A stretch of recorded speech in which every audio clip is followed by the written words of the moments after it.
সময় কাহারও জন্য বসে থাকে না, সময় শুধুই চলে যায় কিভাবে বলতেও পারি না।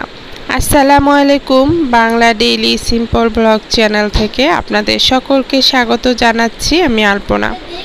কেমন আছেন সবাই? আশা করি আল্লাহর রহমতে সকলে ভালো আছেন। আলহামদুলিল্লাহ, আমিও ভালো আছি। আমার শোকেসের আজকে কিভাবে শোকেসটাকে সাজালাম সেটাই আপনাদের সাথে শেয়ার করব। এতদিন আমার শোকেসের অবস্থা 12টা বেজেছিল, যেটা যে এখন একটু দেখাচ্ছি যে এই অবস্থায় ছিল। তো সেটা এখন আজকে গুছাবো, কারণ গুছানো ঘর সবারই ভালো লাগে, আমারও ভালো লাগে, কিন্তু বেশি দিন গোছানো থাকে না, এটা ঠিক। যেহেতু বাচ্চা কাচ্চা ছোট আর আমারও অত সময় হয় না গোছানোর, তাই যখন তখন গোছাতে পারি না। তাই ভাবলাম এখন একটু গুছাই রাত্রবেলা। আমি বেশিরভাগ সময় রাত্রেই কাজ করি, দিনের বেলা কাজ এত গুছিয়ে করতে পারি না, কারণ রাতের বেলা হচ্ছে আমার জন্য একটা শান্তিময় সময়, ফ্রি টাইম পাই আমি রাত্রে। তো সেজন্যই শান্তিমতো কাজগুলো করতে পারি। শোকেস গোছানো হয়ে গেল, তো আমি আপনাদের সাথে আমার রান্নাঘরের যে একটি আলমারি আছে সেটা শেয়ার করছি। সে আলমারিতে আমার যত যন্ত্রপাতি আছে, মোটামুটি ছোটোখাটো যন্ত্রপাতিগুলোই শেয়ার করছি, কিচেনের যন্ত্রপাতিগুলোই শেয়ার করছি। এটাই আমি রাখছি এখানে বর্তমানে। এটা এখন আমার যন্ত্রপাতির আলমারি হয়ে গেছে। কিচেন কিং আর দুটা ব্লেন্ডার, সাথে হ্যান্ড মিক্সচার, দুটা হ্যান্ড মিক্সচার আছে, একটা হ্যান্ড ব্লেন্ডার, একটা হচ্ছে কেক বানানোর জন্য ফোম তৈরির জন্য একটা আছে, এরপরে কাটার আছে, সব মিলিয়ে মোটামুটি। আবার আরেকটা জিনিসও আছে, ওটা হচ্ছে কটন ক্যান্ডির মেশিনটা। তো সব মিলিয়ে ওয়েফেল মেশিন দুইটা, সবই রেখেছিলাম। এরপরে চলে আসলাম শোকেসের ড্রয়ারগুলোকে গুছাবো বলে। অনেক দিন ধরে চিন্তা করছি এলোমেলো ড্রয়ারটাকে গুছিয়ে নিব, তো মাথায় বুদ্ধিও আসছিল না, আর সেই জিনিসপত্রগুলোও ছিল না যেগুলো দিয়ে গুছাবো। পেয়ে গেলাম কাঙ্ক্ষিত সেই জিনিসগুলো। দেখছেন এই যে দুটি কার্টুনের মতো, ওই কার্টুনের কাগজগুলো আমি পেয়ে গেছি আমার পছন্দ মতো সাইজে। তো যার কারণে আজকে চামচ রাখার জন্য সুন্দর পছন্দনীয় একটি বক্স তৈরি করে ফেলেছি। দেখতেই পেলেন, যেটা নামি দামি দোকান থেকে আমরা কিনে আনি সচরাচর, অনেক টাকা খরচ হয় এতে। তো সেজন্য আমি ভাবলাম এত টাকা এর পিছনে না খরচ করে আমি নিজের হাতেই বানিয়ে নিই সিস্টেম করে। তো আমি বানানো বলতে এটা বানানোই ছিল, রেডি করাই ছিল। দেখতে খুব ভালো লাগছে, তাই না? চামচগুলোকে আলাদা করে রাখছি, বড় বড় চামচ, ছোট চামচ, কাটা চামচ। এরপরে কোনোটা একটু দেখা গেছে বেশি সুন্দর আর কোনোটা একটু কম সুন্দর, এরকম করে গুছিয়ে রেখেছি যাতে করে আমার চিনতে সুবিধা হয়। চাকুগুলো আলাদা করে রেখেছি, ছুরিগুলো আলাদা করে রেখেছি। তারপর নিত্য প্রয়োজনীয় চামচগুলোকে আরেকটা ড্রয়ারে রেখেছি। এখানে আমার অনেক কিছুই আছে এই ড্রয়ারটাতে, দুইটা ড্রয়ারের মধ্যে। এটা রান্নাঘরেরই যাবতীয় জিনিস। এখানে কিছু লুসনি, তারপরে কেক কাটার ছুরি, টিস্যু, এরপরে জিপলক ব্যাগ, এরপরে হচ্ছে এই ব্যাগটার মধ্যে আছে আমার হাতের মোজা। সব মিলিয়ে খুব ভালোই হয়েছে, সাজানোটা আমার কাছে বেশ পছন্দ হয়েছে, মাশাআল্লাহ।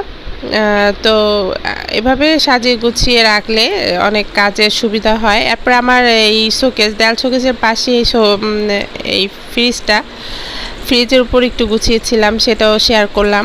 গত রাত্রে ঘুমোতে ঘুমোতে আমার অনেক রাত হয়ে গিয়েছিল। সকালবেলা একটু লেট করে ঘুম থেকে উঠেছি, ফজর নামাজ পড়েছিলাম, পড়ে আবার ঘুমিয়েছি। আমার আদা গাছটা দেখেন কত সুন্দর হয়েছে পাতাটা, এটা আদা গাছের পাতা। সকালবেলা লেট করে উঠলেও আমার গাছগুলোকে পানি দিয়েছি। এই যে এগুলো হচ্ছে আমার রান্নাঘরের জানালার পাশে যে কিচেন র্যাক আছে, ওই র্যাকটার উপরেই এই গাছগুলো রাখা। মরিচ গাছ আমার কাছে বেশ ভালো লাগে রান্নাঘরে গাছ থাকলে, কারণ রান্না আর গাছ দুটা একটার সাথে আরেকটা অতপ্রত জড়িত। আমার কাছে কেমন যেন অন্যরকম একটা অনুভূতি লাগে, সেজন্য গাছ রেখেছি। পুদিনা গাছ, মরিচ গাছ, এখানে বেশি অন্যরকম গাছ নেই। মানি প্লান্ট আছে আর পুদিনা আর মরিচ। আর আমার রান্নাঘরের মাটির হাঁড়ি কোথায় রাখি সেটাও দেখাবো। মাটির হাঁড়ি প্লাস মার্বেল কোটিংয়ের যে হাঁড়িগুলো, পাতিলগুলো, সেগুলো। এই সাইডটাতে আমি আমার মাটির হাঁড়ি, জগ, বাটি যা আছে সবই রাখি। সেই সাথে সকালবেলা দেখলাম মাশাআল্লাহ আকাশ খুব ঝরছে। আকাশের যে ঝর্ণা সেটা দেখে আমার খুব ভালো লাগছিল। মানে বৃষ্টি দেখলে আমার ভালোই লাগে, খারাপ লাগে না, কারণ আমি গরমটাকে একটু কম পছন্দ করি, ঠান্ডাটাকে মোটামুটি ভালোই লাগে আমার কাছে। সেজন্য বৃষ্টির দিনটা আমার কাছে বেশ ভালোই লাগে। তো বৃষ্টি আসছে আর আমি সামান্য একটু ভিডিও করে নিলাম। আমাদের পাশের বাসার ছাদটা দেখেন, গাছগুলো কি সুন্দর শীতলতায় ভরে গেছে। এটা আমার রান্নাঘরে থেকেই দেখা যায়। সব সময় আমি গাছের সাথেই থাকি আল্লাহর রহমতে। আমি রান্নাঘরের পাশেও যে বাড়িটা, সেখানের ছাদটা পুরাটাই গাছে ভরা। এরপরে চলে আসলাম আমাদের সকালের খাবারের দিকে।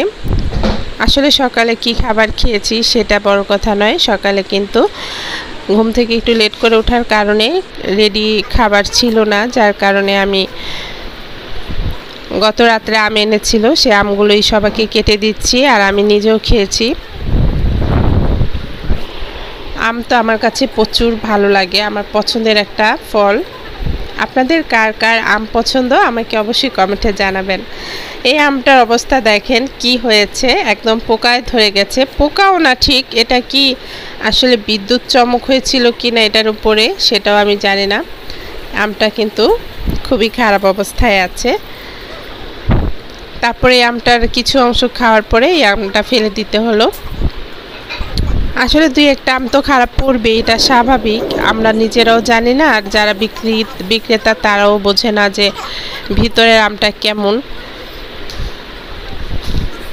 আজকে কিন্তু সময় পার হয়ে গিয়েছে আমার। ওই যে বললাম গত রাত্রে কাজ করার কারণে আমার শরীরের উপর একটা চাপ সৃষ্টি হয়েছে। আমি সকালবেলা উঠে খাবার রান্না করব না ভিডিও এডিটিং করব, দুইটার মধ্যে একটা তো চুজ করতেই হবে আমাকে। আগে তো আমার পরিবার, সংসার, সেদিকে আমি লক্ষ্য রেখে ভিডিওটা এডিটিং না করে বিকেলবেলা ভিডিওটা দেওয়ার সিদ্ধান্ত নিয়েছি। যদিও বিকেলবেলা আপলোড দিতে দিতে সন্ধ্যা হয়ে যাবে, এখন বিকেল। আর এটা শুক্রবার, আর ভিডিওটাও হচ্ছে বৃহস্পতিবার আর শুক্রবার মিলানো ভিডিও। জানাবেন আপনারা কেমন লাগলো আজকের ভিডিওটা। একদম অল টাইমে দিলাম। রেগুলারিটি মেনটেন করা উচিত, তারপরে টাইমটাও মেনটেন করা উচিত। যদিও সেটা 100 দিতে পারি না, তবুও যতটুকু পারি সেটাই আমার কাছে আলহামদুলিল্লাহ। আপনাদের সবার দিন কেমন কাটলো? আজকে জুমাবার, শুক্রবার। আশা করি আল্লাহর রহমতে সবাই অনেক বেশি ভালোই কাটলো। সবার মন মানসিকতা ভালোই আছে আশা করছি।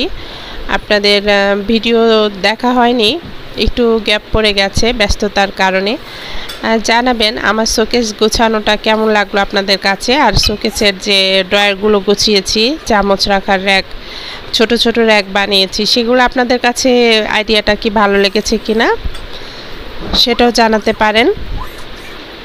ভবিষ্যতে এই সম্পর্কে আরও ভিডিও আপনাদের সামনে আমি হাজির করব ইনশাআল্লাহ। আমার আইডিয়াগুলো, আমার ইচ্ছা আছে আরও সুন্দর করে, আরও গুছানো করে আমি আপনাদের সাথে আমার শোকেসটাকে সাজানো গোছানো, আমার যে ড্রয়ারগুলো শোকেসের সেগুলোকে সাজানো গোছানোভাবে আরও কিভাবে গুছিয়ে কাজ করা যায় বা আরও কিভাবে সাজিয়ে রাখা যায় জিনিসপত্রগুলো, সেটা শেয়ার করব। আজকে হচ্ছে ভিডিওটা এমনিতেই খুবই অবস্থায় আছে, অনেক ভিডিও করতে পারিনি সময়ের অভাবে, আর হচ্ছে পারিনি সব কিছু ঠিকঠাক করে করতে।